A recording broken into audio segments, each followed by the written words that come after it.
दोस्तों शत्रुनाश का ऐसा भयंकर टोटका कि ईंट के नीचे दबाते ये चीज, बस ये नाम लिख करके आपको ईंट के नीचे दबाना है इस मंत्र के साथ, और आपका जो शत्रु है वो पूरी तरह से खत्म हो जाएगा, बर्बाद हो जाएगा।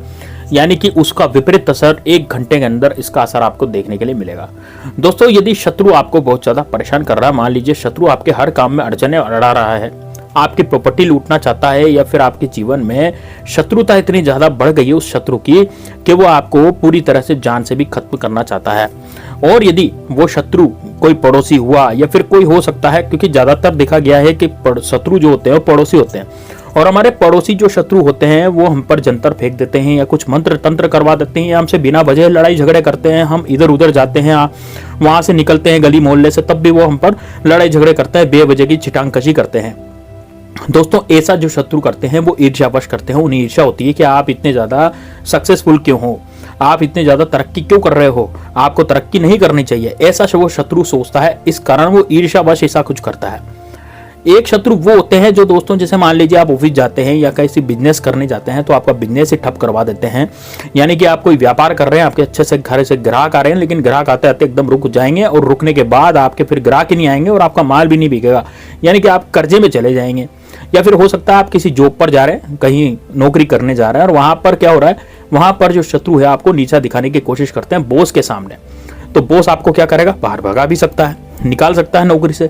तो इस तरह की नौबत यदि आपके हाथ में आ गई, या फिर हो सकता है कि आपका कोई पड़ोसी या कुछ ऐसा शत्रु हो जो बहुत बलवान हो और आपकी प्रॉपर्टी को हड़पना चाहता हो, आपकी महिलाओं पर बुरी नजर डालता हो, है ना। ऐसा एक वाकया हमारे पास हुआ था, हमारे मेरे साथ ही, मतलब ये मुकदमा जो है, मुकदमा और कोर्ट कचहरी का जो केस है, मैंने उन शत्रु को पूरी तरह से परास्त कर दिया इन टोटकों की सहायता से। और मेरे पास एक केस आया था। उस केस में क्या था कि एक दंपति थे, यानी कि वो नवविवाहित दंपति थे। नवविवाहित दंपति यहाँ शहर में रहने आए थे। शहर में रहने आए तो उनको क्या है कि उनका कोई मित्र वगैरह था जो उनके गांव से ही था, लेकिन वो उनके जो पति हैं, वो जो महिला थी उसके पति जो हैं वो अच्छी खासी नौकरी करते थे, प्राइवेट नौकरी, लेकिन अच्छा खासा पैसा कमाते थे। उनका गाड़ी बंगला कार सब कुछ वहां पर हो गया था। अब क्या हुआ कि वो शत्रु कुछ तांत्रिक से, मतलब उसका जो मित्र था वो तांत्रिक से कुछ मंदरा वंदरा के या कुछ लाया होगा, और ला करके उसको खिला दिया। खिलाते हैं उसको लकवा मार गया। अब दोस्तों वो जो सज्जन इंसान थे उनको तो हो गया लकवा, उनकी पत्नी अकेली थी और वो लकवा पे खटले पे पड़ गए, यानी खाट पे पड़ गए, मतलब कि बिस्तर पे पड़ गए। अब उनको उठाने वाला कोई नहीं, केवल उनकी पत्नी, लेकिन कमाने वाला कोई नहीं था। तो उसके मित्र ने शत्रु बन करके इतना फायदा उठाया कि उसकी पत्नी को भी हड़प लिया और साथ में उसके मकान को भी हड़प लिया। तो इस तरह की भी शत्रुताएं दोस्तों चल रही है आजकल, तो इनसे बच के रहें। और बच के रहने के लिए हम आपको टोटका बताते हैं, इसलिए टोटका जरूर करें। आपको लगता है कि आपके कार्य में व्यवधान आ गया है, आपके कोई भी कार्य जो है पूरे नहीं हो रहे हैं, तो निश्चित रूप से आपको शत्रु ने ही परेशान कर रखा है, शत्रु ही आप पर कुछ ना कुछ किया करवा रहा है। तो बिल्कुल सतर्क होकर के कार्य करने लग जाएं। आज का जो टोटका है वो भी ऐसा ही है। यदि आपने वो कर लिया तो आपके 1 क्या 10 लाख शत्रु भी आपके होंगे ना तो खत्म हो जाएंगे। लेकिन विशेष आपको बात ध्यान रखनी है कि उन शत्रुओं से बच के रहना, और यदि आपको उन शत्रुओं से बच के रहना है तो ये टोटके जरूर करने पड़ेंगे। दोस्तों छोटे मोटे और सटीक टोटके मैं बताता हूँ। छोटे मोटे कहने का मतलब ये नहीं हुआ कि वो टोटके काम नहीं करते, काम बहुत जबरदस्त है, लेकिन बस छोटी प्रक्रिया होती है। आपको भी इसमें ज्यादा कष्ट नहीं होता, आपका भी टाइम वेस्ट नहीं होता, और टोटका हो जाता है, और आपका जो जिंदगी जो है वो शत्रुओं से विहीन हो जाती है। इसलिए मैं आपको शत्रुनाश के डेली टोटके बताते रहता हूं। तो मेरे डेली टोटके आप ट्राई कीजिए, सभी तरह के टोटके ट्राई कीजिए। कोई ना कोई टोटका ऐसा होगा जो आपका शत्रु जो है जिससे पूरी तरह से बर्बाद हो जाएगा, और आप अपनी जिंदगी में पूरी तरह से सफल होते चले जाएंगे। अब दोस्तों आपको टोटका किस तरह से करना है, किस प्रकार आपको ये टोटका करना है, पूरी तरह ध्यानपूर्वक सुनिएगा। दोस्तों इससे पहले आप इस वीडियो को लाइक जरूर कर दीजिएगा, क्योंकि यदि लाइक करते हैं तो आप पर बागेश्वर धाम सरकार बालाजी की कृपा निश्चित रूप से होगी। साथ ही में दोस्तों कमेंट बॉक्स में जय श्री राम, जय बागेश्वर धाम सरकार जरूर लिखेगा। चलिए आगे बात करते हैं कि किस तरह से आपको ये टोटका करना है और कैसे आगे आपको बढ़ना है। दोस्तों इस टोटके को आप कभी भी कर सकते हैं, किसी भी दिन कर सकते हैं, दिन में कर सकते हैं, रात में कर सकते हैं, कभी भी इस टोटके को करें। लेकिन एक बात का आप विशेष ध्यान रखें कि इस टोटके को करते समय आपसे कोई बोले चाले नहीं, और कोई आपको डिस्टर्ब न करे। फैमिली में या पारिवारिक माहौल में आप रहते हैं तो परिवार में भी आप पहले ही बता करके चलें कि मैंने ये टोटका कर दिया है और अब मैं इस टोटके को करने जा रहा हूं, तो मुझे कोई भी डिस्टर्ब ना करे और किसी भी तरह की कोई परेशानी मुझे नहीं हो। ठीक है, इस तरह से आपको बोलना है। अब देखिए दोस्तों, अब ये टोटका कैसे होगा।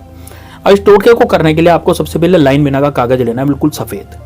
है ना। आपके पास मान लीजिए रात में टाइम है तो रात में करिए, दिन में टाइम है दिन में करिए, सुबह टाइम है तो सुबह करिए। आप इसको कभी भी कर सकते हैं, महिलाएं पुरुष इसको टोटके को कर सकती, दोनों कर सकते हैं, कोई दिक्कत नहीं है।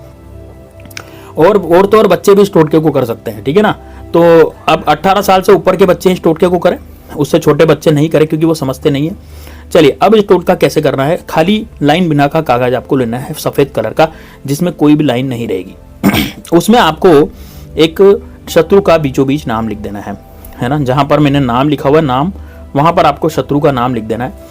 और यदि आपको शत्रु का नाम पता नहीं है, क्योंकि बहुत सारे गुप्त शत्रु ऐसे होते हैं जो हमारे घर में पारिवारिक कलह पैदा करवा देते हैं, क्योंकि गुप्त शत्रु वो होते हैं दोस्तों जो हमारे घर परिवार से ही होते हैं, हमारे मित्र होते हैं, हमारे मित्रों में से गुप्त शत्रु आते हैं, या फिर हमारे परिवार सदस्यों में से गुप्त शत्रु आते हैं। गुप्त शत्रु केवल वही होता है, क्योंकि गुप्त शत्रु वैसा होता है जो चुपके से वार करता है, पीठ पीछे बुराई करता है, पीठ पीछे वार करता है। ऐसा व्यक्ति या तो परिवार में मिलेगा या फिर ऐसा व्यक्ति कोई मित्र होगा, है ना। अन्यथा सामने से आकर के लड़ने वाला शत्रु अलग होता है और जो गुप्त शत्रु होता है वो अलग होता है, दोनों का इसमें नाश होगा। तो आप ये जो मैंने लिखा है, जैसे सबसे पहले आप नाम लिखें, नाम बीचों बीच लिख दें। अब आप शत्रु का नाम जानते हैं तो लिख दीजिए, नाम नहीं जानते तो केवल शत्रु लिख दीजिए। उसके ऊपर आपको 811 लिखना है, 811, और उसके नीचे आपको लिखना है नक शत्रु ये नष्टे, नक शत्रु ये नष्टे, ये लिखना है। आपको मिल जाएगा, स्क्रीन पर दिख रहा होगा, है ना। स्क्रीन पर देख लीजिए, क्लियरली मेंशन है। और आप इसको अपनी किसी डायरी या कहीं भी कॉपी किताब में लिख लीजिए, इसको ऐसा कैसे ही लिखना है। अब एक सफेद कागज पर ऐसा कैसा आप लिख लें।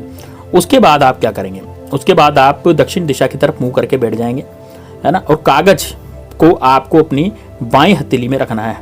कागज को मोड़ लें, मोड़ करके 4 बार मोड़ें, इसको 4 घड़ी करें, 4 बार फोल्ड करें, फोल्ड करके अपनी बाएं हथेली में रखें। बाएं हथेली को बंद करके आपको अपने शत्रु को विचार करना है। शत्रु को विचार करने के बाद आपको एक मंत्र में बताने चाह रहा हूं, वो मंत्र आपको पढ़ना है। वो मंत्र आपको केवल 11 बार पढ़ना है। ध्यान से सुनिएगा दोस्तों। ओम क्रीं शम शत्रु विनाशाय फट स्वाहा। मैं एक बार फिर से बोल रहा हूं, स्क्रीन पर भी आपको ये दिख जाएगा।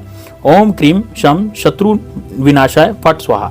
यह मंत्र आपको बोलना है 11 बार। 11 बार इसको हथेली में रख, कागज को हथेली में रख करके ये मंत्र आपको बोलना है, ठीक है। अब आप क्या करेंगे, यह मंत्र बोलने के बाद आप इस जो कागज है, उस कागज में जो आपने 811 नाम और नख शत्रुएन नष्टे लिखा था, इसमें नाम को, जहां पर आपने नाम लिखा है, तो आप शत्रु का नाम लिखेंगे वहां पर, या फिर आप शत्रु लिखेंगे, तो उसको आपको काले कलर के मार्कर से काट देना है। दोस्तों ये जो पूरा है ये जो सफेद कलर के कागज पर आपको काले पेन से ही लिखना पड़ेगा। तो उस नाम को आप काट देंगे। नाम को काटने के बाद, जैसे आपने नाम को पहले कट्टस लगा दिए थे, क्रॉस लगा दो या फिर नाम को काट दो। उसको काटने के बाद आपको क्या करना है, घर से बाहर निकल जाना है। घर से बाहर इसको कागज को लेकर के चले जाना है।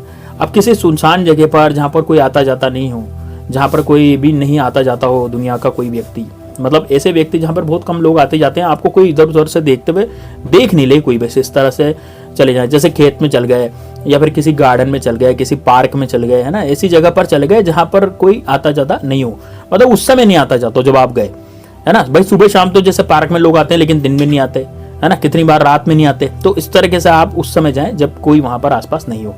वहां जाने के बाद आपको एक ईंट देखनी है कोई, या तो आप घर से ले जाएं, है ना, ईंट हो, आधी ईंट हो या पूरी ईंट हो, कोई फर्क नहीं पड़ता। अब इसको, ये जो कागज है ना, जो आपने फोल्ड करा था, इसको उस ईंट के नीचे आपको दबा देना है। दबा देने का मतलब क्या हुआ, मिट्टी में नहीं गाड़ना आपको, केवल ईंट होती है, उस ईंट को ले जा, मतलब ईंट जो है उसके नीचे आप इसको कागज को खिसका दें, है ना। जो ये आपने फोल्ड करा था, इस कागज को बस ईंट के नीचे खिसका दें और उस पर ईंट ढक करके और अपना बस पीछे मुड़ करके लौट आए, मतलब अपने घर की तरफ आप लौट आए। इतना करना है बस। इतना करने के बाद आपका शत्रु, दोस्तों यकीन मानिए, वो आपका शत्रु कभी पार ही नहीं पाएगा, पूरी तरह से दबाव महसूस करेगा। वैसे इस कागज को आप जला भी सकते हैं, लेकिन जलाने का इतना फर्क नहीं पड़ता जितना ईंट के नीचे दबाने का फर्क पड़ता है, क्योंकि ईंट से उस शत्रु पर दबाव पड़ता है और शत्रु जो है वो चारों तरफ से बुरी कंडीशन में घिर जाता है। उसके चारों तरफ जो है दरिद्रता का माहौल हो जाता है। उसके चारों तरफ जिस घमंड में वो फूल रहा था, जिन लोगों पर वो फूल रहा था, वो सब लोग उसे दुत्कारे देने लग जाएंगे, ताने मारने लग जाएंगे। समाज सोसाइटी से उसको बाहर निकाल दिया जाएगा और उसका सारा धन संपत्ति जो है वो भी हड़प लिया जाएगा। ये मान लीजिए कि उसके पास कुछ भी नहीं रहेगा, नंगा वो हो जाएगा इंसान, उसके पास कुछ भी नहीं रहेगा और किसी तरह की कोई भी प्रॉपर्टी या जायदाद उसके पास आगे नहीं बचेगी। वो आप पर कुछ किया कराया करवाने की तो बहुत दूर की बात है, आपसे ईर्ष्या करने की तो बहुत दूर की बात है, वो आपकी तरफ देखेगा भी नहीं, आपकी तरफ सोचेगा भी नहीं। बस इतना सा टोटका दोस्तों आपको करना है। ये टोटका आप कभी भी कर सकते हैं। वैसे तो जैसे मंगलवार या शनिवार को टोटके बहुत ज़्यादा काम करते हैं, लेकिन यदि मान लीजिए आप इसको कभी भी करते हैं तो आपको बहुत ज़्यादा लाभ इसको मिलता है। और ईंट के नीचे दबाने का तो दोस्तों बहुत ज़बरदस्त टोटका यह मैंने आपको बताया है। दोस्तों ये जो नाम और ये जो आपको क्या लिखना है ये सब मैं आपको वीडियो में दे दूंगा, तो आप उस हिसाब से आप इसको कर लीजिएगा। तो दोस्तों बहुत ही ज़बरदस्त ये टोटका है। इसको मैंने जिन जिन भी लोगों को ऑफलाइन यहाँ पर बताया है उन लोगों के तो सबके शत्रु जो है खत्म हो गए। गुप्त शत्रु भी हैं तो वो भी सामने आ गए, क्योंकि उनको भी बीमारी लग गई है भयंकर वाली। वो खटले से नहीं उठ पा रहे, बिस्तर से नहीं उठ पा रहे। तो इतना तगड़ा ये जो है टोटका है। तो चलिए दोस्तों मिलते हैं नेक्स्ट वीडियो में, तब तक के लिए जय श्री राम, जय बागेश्वर धाम सरकार, हर